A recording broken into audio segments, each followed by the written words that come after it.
বিরোধী দল জামায়াত ইসলাম ইসলামী ব্যাংকের মালিকানা দাবি করেন নাই। আপনারা বলেছেন যে ন্যায় নীতির পথে ফেরত আসতে হবে।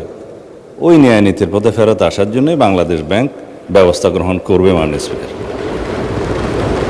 আমরা মাননীয় বিরোধী দলীয় নেতার এবং জামায়াত ইসলামের দুঃখ বুঝবো না। মাননীয় স্পিকার, ওই আছে না, চিরসুখী জন ভ্রমে কি কখন বুঝিতে কি পারে, কি যাতনা বিষে বুঝিবে সে কিসে, কবু আসি বিষে ধ্বংসে নিজারে। এটা ঊনবিংশ শতাব্দীর একটা বাঙালি কবি কৃষ্ণচন্দ্র মজুমদারের কবিতা। তার আরো কয়েকটা লাইন আছে, যতদিন ভবে না হবে না হবে তোমার অবস্থা আমার সম, ঈষৎ হাসিবে শোনে না শুনিবে বুঝে না বুঝিবে যাতনা মম। আমাদের এখানে কবি বেশি আছে মানুষ। তো এখন বটম আপ করি। মাননীয় বিরোধী দলীয় উপনেতা বলেছেন যে শেয়ারগুলো ডাকাতি করে কিনে নেওয়া হয়েছে। ইবনে সিনার 2% শেয়ার ছিল। মাননীয় স্পিকার, ব্লক মার্কেটে 3 গুণ দামে তারা শেয়ার বিক্রি করেছে। এটা তো রেকর্ড। পাবলিকলি লিস্টেড কোম্পানির শেয়ার ব্লক মার্কেটে 3 গুণ দামে বিক্রি করা হয়েছে। এছাড়া বর্তমান শেয়ার হোল্ডিং স্ট্যাটাস অনুসারে এখানে মাননীয় অর্থমন্ত্রী এখানে আছে 81%, 92% বোধহয় একটা গ্রুপের। তারা যেভাবে বললেন আমি জানি না খতিয়ান, এটা স্ট্যাটিস্টিক্স বলছে। দয়া করে আপনারা না বললে খুশি হবে, আপনাদের বলার সময় আমরা বলি নাই। আর শেয়ার হোল্ডিংয়ের যারা মালিক তাদের কাছে মাননীয় বিরোধী দলের নেতা নোটিশেই বলেছেন দেশের অর্থনীতি ব্যাংকিং খাতের স্থিতিশীলতা এবং কোটি কোটি গ্রাহকের স্বার্থ রক্ষার লক্ষ্যে ইসলামী ব্যাংক বাংলাদেশের শেয়ারসমূহ বৈধ ও প্রকৃত মালিকদের নিকট প্রত্যার্পণের জন্য প্রয়োজনীয় ব্যবস্থা গ্রহণ করা হোক। সেই বৈধ এবং প্রকৃত শেয়ার হোল্ডারদের কাছে এই মালিকানা ফেরত দেওয়ার যথাযথ ব্যবস্থা গ্রহণ করা হবে। মাননীয় স্পিকার, এখন কারা কত পার্সেন্ট শেয়ারের মালিক সেদিনও বক্তৃতায় বলেছিলেন প্রকাশ করা হোক। মাননীয় অর্থমন্ত্রীকে অনুরোধ করছি, বাংলাদেশ ব্যাংকের গভর্নরের কাছে অনুরোধ করে জাতির সামনে প্রকাশ করা হোক। শেয়ার হোল্ডাররা তারা কিভাবে খরিদ করেছে দ্যাট ইজ ডিফারেন্ট ডিবেট। সেটা দুদকের তদন্ত হতে পারে, মামলা হতে পারে, but share holder is share holder. Publicly listed কোম্পানির মধ্যে সেটা আলাদা ডিবেট এবং আলাদা তদন্ত হতে পারে। এখন বলা হচ্ছে আপনারা ব্যাংকের মালিক না, জামায়াত ইসলাম ব্যাংকের মালিক না, আবার বলছি ইসলামের উপর হাত দিবেন না। কদিন আগে জামায়াত ইসলামের এক বন্ধু, আমি নাম নিলে আবার এখানে 74-এ দাঁড়াতে পারেন, সেজন্য 2 জন এমপি ছিলেন, আরেকজন পরাজিত এমপি ছিলেন, আরেকজন নেতা ছিলেন, বক্তৃতা দিচ্ছে ইসলামের উপর হাত দিবেন না।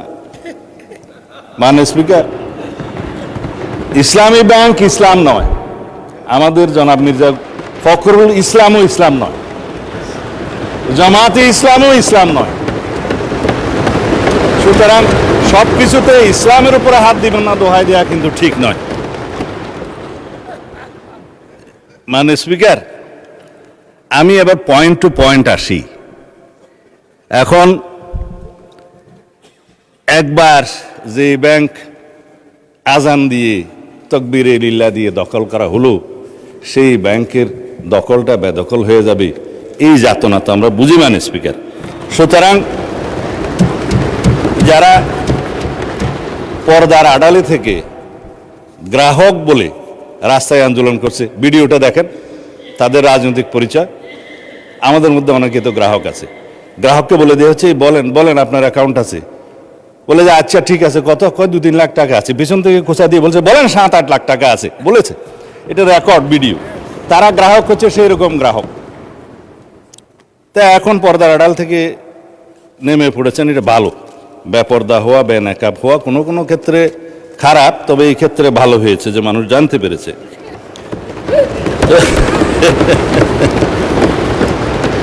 মাননীয় স্পিকার, এখানে RDS নামে একটা প্রকল্প আছে।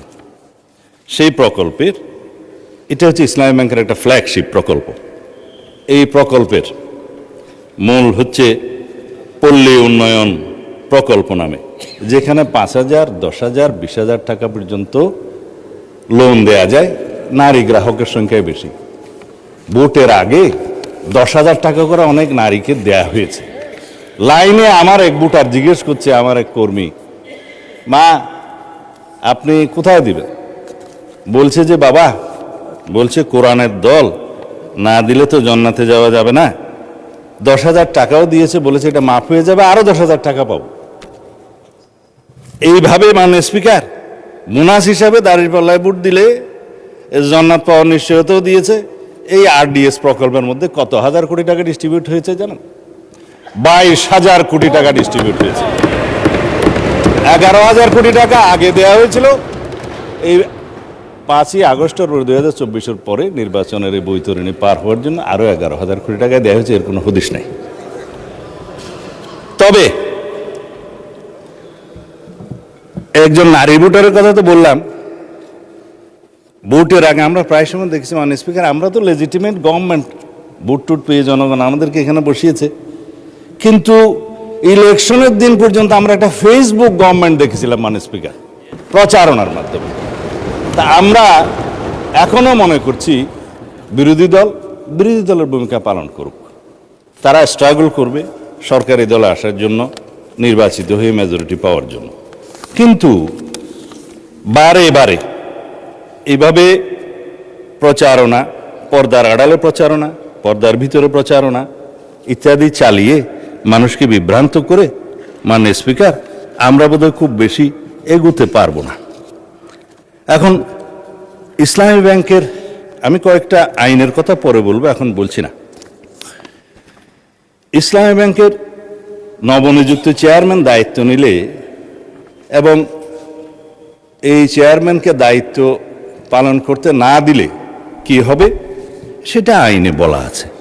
বাংলাদেশ ব্যাংকের ব্যাংক কোম্পানি আইন অনুসারে সেকশন 45, 46, 47 এবং লাস্টে 57-এ এই কথাগুলো বলা আছে। মাননীয় অর্থমন্ত্রী বলছে যে আইন উনি বলবেন, তা আমার একটু অভ্যাস খারাপ বলে আগে বলে দিচ্ছি। বাংলাদেশ ব্যাংকের নির্দেশ দানের ক্ষমতা, বাংলাদেশ ব্যাংক যদি এই মর্মে সন্তুষ্ট হয় জনস্বার্থে মুদ্রানীতি এবং ব্যাংক নীতির উন্নতির বিধানের জন্য কোনো ব্যাংক কোম্পানির আমানতকারীদের স্বার্থের পরিপন্থী এবং ব্যাংক কোম্পানির স্বার্থের পক্ষে ক্ষতিকর কার্যকলাপ প্রতিরোধ করার জন্য যে কোনো রকমের সিদ্ধান্ত বাংলাদেশ ব্যাংক দেওয়ার এখতিয়ার রাখে এবং ব্যাংক কোম্পানিগুলো, সংশ্লিষ্ট ব্যাংক কোম্পানিগুলো উক্ত আইন নির্দেশ পালনে বাধ্য থাকবে। ব্যাংক কোম্পানির পরিচালক সেকশন 46 ইত্যাদির অপসারণ বাংলাদেশ ব্যাংকের ক্ষমতা, চেয়ারম্যান থেকে বোর্ড অফ ডাইরেক্টরস সবার। তারপরে আপনার 49-এ বাংলাদেশ ব্যাংকের অধিকতর ক্ষমতা আছে, 47-এ পরিচালনা পরিষদ বাতিলের ক্ষমতা আছে। বিস্তারিত পড়লে আমার ওই 15 মিনিটে কোলাবে না, সেই জন্য বলবো না। এই পরিষদ বাতিল করা এবং নির্দিষ্ট মেয়াদ পর্যন্ত নির্দেশনা দেয়া, এগুলো সব বাংলাদেশ ব্যাংকের এখতিয়ার, ব্যাংক কোম্পানি আইন। তাইলে আগে আইন পরিবর্তন করেন, বাংলাদেশ ব্যাংক কোম্পানি আইন পরিবর্তন করে তারপর আপনারা এই আলোচনায় আসেন। অন্যথায় রেগুলেটরি অথরিটি হিসাবে বাংলাদেশ ব্যাংক তার নিজস্ব ক্ষমতা বলে দেশের স্বার্থে, ব্যাংককে রক্ষা করার স্বার্থে এই সমস্ত কার্যক্রম তারা চালু করবে। মাননীয় স্পিকার তারা তদন্তের কথা বলছেন, তদন্ত করার জন্যই তো। যদি এখন বলি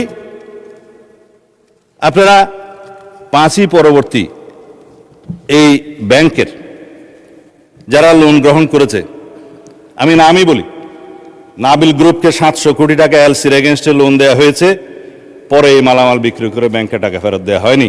দুষ্টু লোকেরা বলে সেটা কোনো এক দলের নির্বাচনে তহবিলে গেছে। এবং তারা একটা টিভি চ্যানেল প্রতিষ্ঠা করেছে এবং সেই টিভি চ্যানেলটা কোন পক্ষে খেলছে সেটা আমরা জানি। তার ব্যাংক লায়াবিলিটি হচ্ছে 16,000 কোটি টাকা। তার বিরুদ্ধে তদন্ত কেন হচ্ছে না? সেই জন্য তদন্ত হবে মাননীয় স্পিকার। এখন লান্তাবোর গ্রুপকে হেড অফিসের অ্যাপ্রুভেল ছাড়া নির্বাচনের আগে 40 কোটি টাকা লোন দেওয়া হয়েছে, যার কোনো সদুত্তর নাই। এগুলো তদন্ত হবে মাননীয় স্পিকার। সোশ্যাল কর্পোরেট রেসপন্সিবিলিটির নাম দিয়ে যারা ঢাকা থেকে কক্সবাজার পর্যন্ত বিমানের টিকিট পর্যন্ত ব্যাংকের থেকে করিয়েছে, সেগুলোরও তদন্ত হবে মাননীয় স্পিকার। রেকর্ড আছে, এগুলো পত্রিকায় প্রকাশিত হয়েছে। এই আরডিএস প্রকল্প থেকে, এলসির এগেনস্টে লোন দেয়া থেকে, এই যে গ্রুপের কথা বললাম, নামও তো মনে নাই, লান্তাপুর না কি যেন, লান্তাবুর, এগুলো তদন্ত হবে। এই তকবির দিয়ে ব্যাংক দখল করার পর যাদেরকে চক্রচ্যুত করা হয়েছে তাদের সংখ্যা হচ্ছে ৯,০০০। অন্যায্যভাবে কোনো আইন কানুন না দেখিয়ে তাদেরকে নিয়ম বহির্ভূতভাবে চাকরিচ্যুত করা হয়েছে। তারা প্রায় সময় ডেমনস্ট্রেশন করে রাস্তায়, আপনারা দেখতে পারেন পত্রিকায়। শুধু তাই না, 6000 নতুন নিয়োগ দেওয়া হয়েছে, তাদের সবাই একটি রাজনৈতিক মতাবলম্বী লোক, এবং তাদেরকে কনফার্ম করা হয়েছে 50%, আর 50% করার তালে আছে, তদন্ত হলে আর পারবে না। 13,000 প্রমোশন দেওয়া হয়েছে, যারা যেই ক্যাটাগরি থেকে প্রমোশন পেয়ে যে ক্যাটাগরিতে যাওয়ার কথা না, 2-3টা করে প্রমোশন দেওয়া হয়েছে। এই নিয়মগুলো তো হয়েছে মাননীয় স্পিকার, ইসলামের নামেই তো হয়েছে বলে মনে হয়। তো সুতরাং এগুলো তদন্ত হলে হয়তোবা আমাদের কারো নাম ওখানে চলে আসতে পারে। এই তদন্ত হোক, টাকা কোথায় সরানো হয়েছে সেটা তদন্ত হোক। যেহেতু দাবি করা হয়েছে যে এস আলম গ্রুপের লক্ষ কোটি টাকা পাচার করার যে অভিযোগ তোলা হয়েছে, আমরা দাবি করছি মাননীয় স্পিকার, সমস্ত অর্থ পাচারের তদন্ত করা হোক, বাংলাদেশ ব্যাংকের নেতৃত্ব করা হোক, যারা বাংলাদেশের টাকা, মানুষের টাকা পাচার করেছে বিদেশে, সকলের বিরুদ্ধে তদন্ত করা হোক। শুধু অভিযোগ দিয়ে ক্ষান্ত হইলে হবে না, কিন্তু এগুলোও তদন্ত করা হবে মাননীয় স্পিকার। এই যে ইন্টারিম গভর্নমেন্টের সময় দখলদারিত্বের এবং মব সৃষ্টির একটা পায়তারা যে ছিল, সেগুলোরও তদন্ত করা হবে।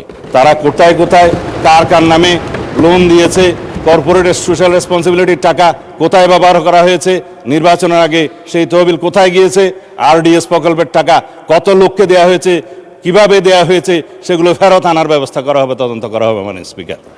এখন সেই জন্যই বলছিলাম, কি যাতনা বিষয়ে বুঝিবে সে কিসে, কবু আসিবে সে দংশে নিজারে। আমরা ন্যায় নীতি প্রতিষ্ঠা করতে যাচ্ছি, আপনাদের আহ্বান মতো যে এখানে দুনিয়াতে ন্যায়ের নীতি প্রতিষ্ঠা করা হবে, সৎ পথে ন্যায় আশা করা হবে। তো ন্যায় একজনের জন্য চাইবেন, আপনাদের জন্য চাইবেন না, তা তো হতে পারে না। আমরা সকল গ্রাহকের এবং শেয়ার হোল্ডারদের স্বার্থ রক্ষা করব, ন্যায় নীতি প্রতিষ্ঠা করব, সুষ্ঠুভাবে তদন্ত করব। মাননীয় স্পিকার, শুধুমাত্র একজন চেয়ারম্যান নিয়োগকে নিয়ে যে অভিযোগ করা হয়েছে, বাংলাদেশ ব্যাংক থেকে তার প্রত্যুত্তরে বলা হয়েছে এই অফিসারের, এই চেয়ারম্যান যাকে নিয়োগ দেওয়া হয়েছে, তার বিরুদ্ধে কোনো অভিযোগ প্রমাণিত হয়নি, কোনো তদন্ত নাই। যদি নতুনভাবে অভিযোগ আসে সেটা তদন্ত হবে। এখনো পর্যন্ত তো সে প্রিজাম্পশন অফ ইনোসেন্স নীতি অনুসারে তার বেনিফিটটা পাবে, যে তার বিরুদ্ধে শুধু অভিযোগ আনা হচ্ছে মৌখিকভাবে বা পত্রিকায়, সেই অভিযোগের তো তদন্ত হয় নাই। সুতরাং প্রিজাম্পশন অফ ইনোসেন্স হিসাবেই সে তার বেনিফিটটা পাবে। যদি অভিযোগ আনে, তদন্ত হবে, তখন সেটা দেখা যাবে। এবং he who seeks equity must come with clean hand, this is one of the maximum of the equity. তারা যেগুলো বলছে, তারা যদি ক্লিন হ্যান্ডে থাকে, তাহলে তারাও তদন্তের ফেস করুক মাননীয় স্পিকার। যাদেরকে আজকে ব্যাংক কর্মচারীদেরকে অফিসে ঢুকতে দেওয়া হচ্ছে না, এবং কলম বিরতির নামে জবরদস্তিমূলক ব্যাংকে যেয়ে বাধা দেওয়া হচ্ছে, আমাদের কাছে তো ভিডিও আছে।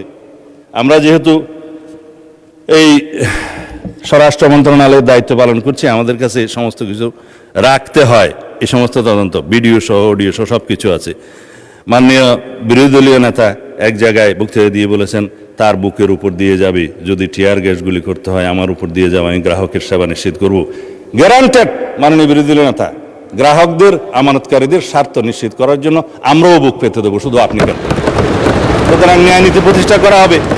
আজকে ইন্টারেস্টিংলি দেখছি আমাদের এনসিপির বন্ধুরা কেউ নাই। আপনারা জামাত ইসলামকে কি তারা এনসিপি অ্যাভোট করলো কিনা জানি না, কেউ বক্তৃতাও দেয় নাই। আমি চেয়ারগুলো খালি দেখে বলতেছি মাননীয় স্পিকার। তবে এখানে একটা দাবি রাখি, অন্যায্যভাবে যাদেরকে চাকরিচ্যুত করা হয়েছে তাদের সবাইকে চাকরি ফেরত দেওয়ার জন্য একটা তদন্ত পরিচালনা করা হোক।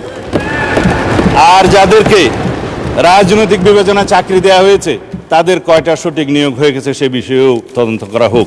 মাননীয় অর্থমন্ত্রীকে অনুরোধ করছি, Bangladesh bank as regulatory authority of the banks, central bank, তার যথেষ্ট ক্ষমতা আছে, ব্যাংক কোম্পানি আইনের ক্ষমতা দেওয়া আছে, সেই জন্য সেভাবে যায়। ধন্যবাদ মাননীয় স্পিকার। আমি 1 সেকেন্ড। ধন্যবাদ মাননীয় স্বরাষ্ট্রমন্ত্রী। আমি বক্তব্য রাখার জন্য আহ্বান জানাবো বিরোধী দলের নেতা ডাক্তার মোহাম্মদ শফিকুর রহমান, খুব ভালো হয় আপনি যদি 8 মিনিটে আপনার বক্তব্য শেষ করেন। মাননীয় স্পিকার, এত গুলি কামানের পরে মাত্র 8 মিনিট? আপনাকেও কামান দেওয়া হবে, বলতে থাকেন। আমি বলতে থাকি, আপনি যখন থামায় দিবেন আমি থেমে যাব। Thank you. ধন্যবাদ মাননীয় স্পিকার। নোটিশটি উত্থাপন করেছিলাম জনস্বার্থে। বক্তব্য সবাই যখন দেয় জনস্বার্থেই দেয়। আমরা বিরোধী দলের পক্ষ থেকে পর্যন্ত 4 জন কথা বলেছেন, বা 5 জন, আমি এখন বলছি। আমার মূল বক্তব্যে যাওয়ার আগে মাননীয় সংসদ সদস্য এবং স্বরাষ্ট্রমন্ত্রী খুব চমৎকার কিছু কথা বলেছেন, এগুলো একটু স্মরণ করতে চাই আমি। উনি বলেছেন যে share holder is share holder. সে কিভাবে শেয়ার হোল্ডার হয়েছে এটা পরে দেখা যাবে। এটা পরে কেন? এটা তো আগেই এক্সপোজ হয়ে গেছে। সারা দুনিয়া জানে, উনি জানেন না। ওনার মতো একজন বিজ্ঞ মানুষ, আমি এটা বিশ্বাস করি না।